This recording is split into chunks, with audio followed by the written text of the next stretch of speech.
আজকে আমি আপনাদের সামনে নিয়ে চলে এসেছি বাঙালিদের একটা প্রিয় খাবার মোচার ঘন্ট বা মোচার ডালনা। মোচার ঘন্ট অনেক রকম ভাবেই বানানো যায়। আজকে আমি আপনাদের মুগের ডাল দিয়ে মোচার ঘন্ট বানানো দেখাবো। তো যারা এখনো পর্যন্ত আমার চ্যানেলটিকে সাবস্ক্রাইব করেননি তারা আমার চ্যানেলটা সাবস্ক্রাইব করে নিন। আমি সুপর্ণা, আপনারা দেখছেন সুপর্ণার রান্নাঘর। আজকে আমাদের রেসিপি আলু দিয়ে মোচার ডালনা। মোচার ডালনা করার জন্যে সবচেয়ে প্রথমে লাগবে আমাদের একটি মোচা। আমি এখানে একটি মাঝারি সাইজের মোচা নিয়েছি।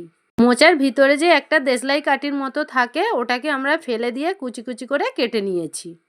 মোচা আমাদের পুরোপুরি কাটা হয়ে গিয়েছে। এবার ওই কাটা মোচাতে আমি সামান্য কিছুটা পরিমাণ লবণ মাখিয়ে রাখবো। দুটো মিডিয়াম সাইজের আলু আমি ডুমো ডুমো করে কেটে নিয়েছি। আর লাগবে আমাদের একটা টমেটো। আমি আধখানা টমেটো, দুটো মিডিয়াম সাইজের পেঁয়াজ ব্লেন্ড করে নিয়েছি। এবারে আমরা লবণ মাখানো মোচাটাকে ভালোভাবে পরিষ্কার জল দিয়ে ধুয়ে নেব।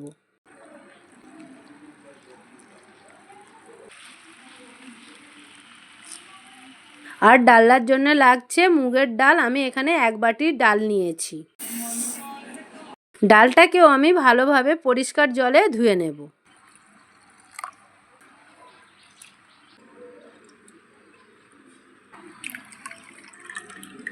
এইবারে ধুয়ে রাখা মোচা ও ডাল আমি প্রেসারে দিয়ে দেব।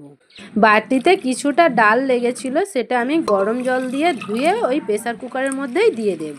ওই প্রেসারের মধ্যে আমি আরও হাফ বাটি গরম জল দিয়ে দেব।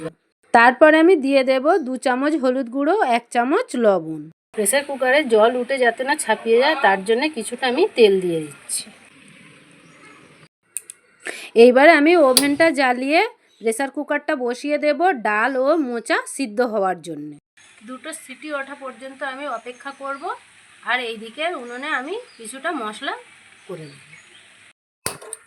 উনুনে কড়াইটা আমি বসিয়ে দেব। আর একদিকে আমি একটি কড়াই বসিয়ে নিচ্ছি, তাতে আমার কিছু গোটা মশলা লাগবে। যেখানে আছে একটি শুকনো লঙ্কা, একটি তেজপাতা, 2টি লবঙ্গ, 2টি এলাচ আর 2টি দারচিনি। এখানে কড়াই আমার গরম হয়ে গিয়েছে। আমি এখানে দিয়ে দিচ্ছি 2 চামচ সরিষার তেল। তেল গরম হয়ে গিয়েছে। আমি প্রথমে আলুগুলো লাল লাল করে ভেজে নেব।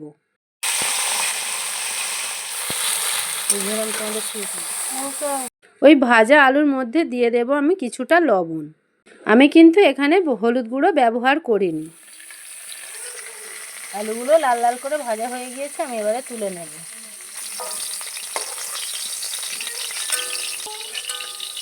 আলুগুলো ভেজে নেওয়ার পর ওই আলু ভাজার তেলে আমি গোটা মশলাগুলো দিয়ে দিচ্ছি।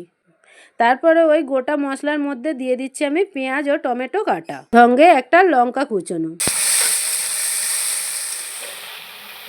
আর অর্ধেক যে টমেটো কাটা ছিল আমি ওটাও ওর মধ্যে দিয়ে দেবো। দিয়ে কিছুটা লবণ দিয়ে দেবো যাতে ওটা তাড়াতাড়ি একটু নরম হয়ে যায়।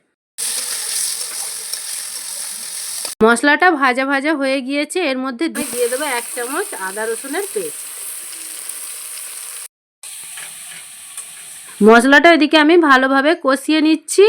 তার মধ্যে আমি একটা বাটির মধ্যে 1 চামচ হলুদ গুঁড়ো, 1 চামচ জিরে গুঁড়ো, 1 চামচ ধনে গুঁড়ো, এর মধ্যে আমি কিছুটা জল দিয়ে এটাকে পেস্ট বানিয়ে নেব। তারপরে ওই গুঁড়ো মশলার পেস্টটা আমি ভাজা পেঁয়াজের মধ্যে ঢেলে দেব।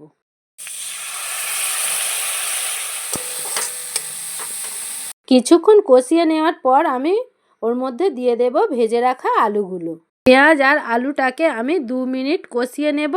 আর একটু কালার হওয়ার জন্যে আমি 1 চামচ কাশ্মীরি লঙ্কার গুঁড়ো দিয়ে দেব। ভালোভাবে কষানো হয়ে গিয়েছে। এদিকে আমি বসিয়েছিলাম মোচার ডাল সিদ্ধ, ওটাকে আমি এবারে খুলে দেখব। এই কষানো আলুর মধ্যে আমি ডাল ও মোচা সিদ্ধ করাটা দিয়ে দেব। প্রেসারটাকে খানিকটা গরম জল দিয়ে ধুয়ে আমি ওই কড়াইয়ের মধ্যে দিয়ে দেব।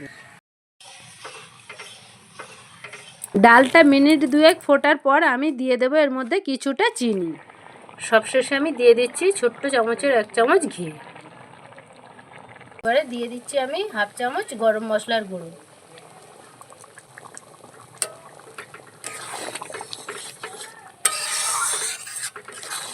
এবারে ডাল ও মোচাটাকে আমি 4 থেকে 5 মিনিট ফুটিয়ে নামিয়ে নেব।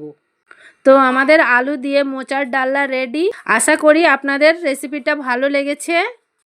তো আসছি আবার অন্য কোনো রেসিপি নিয়ে।